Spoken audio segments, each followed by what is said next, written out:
On Thursday, you worked on comparing numbers using symbols. Today, we're going to work on comparing numbers using comparative language, which is greater than, less than, or equal to. So we're going to start by pulling a number out of this bag. This number is 108. I will need another number. This number is 107. So let's start by comparing the place values. So in my hundreds place, I see that both numbers have a 1. In my tens place, I see that both numbers have a 0. But in this number, in the ones place, there's an 8, and over here there's a 7.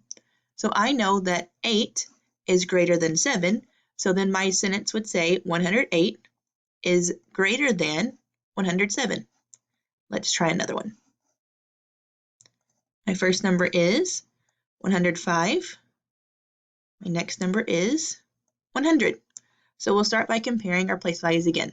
Both numbers have a 1 in the hundreds place. They both have a 0 in the tens place. This number has a 5 in the ones place. This number has a 0. I know that 5 is greater than 0, so this one will also say 105 is greater than 100.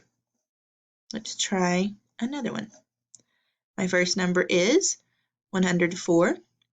My next number is 101. We're going to compare the place values again. This one has a 1 in the hundreds place. This number does as well. There's a 0 in both 10 places. This number has a 1 in the ones place. This number has a 4 in the ones place. I know that 1 is less than 4. So this would say 101 is less than 104. Let's try one more. I'm going to write my numbers in this time. Let's work with the number 115, and over here we'll put 115. Now let's compare our place values. Both numbers have a 1 in the hundreds place.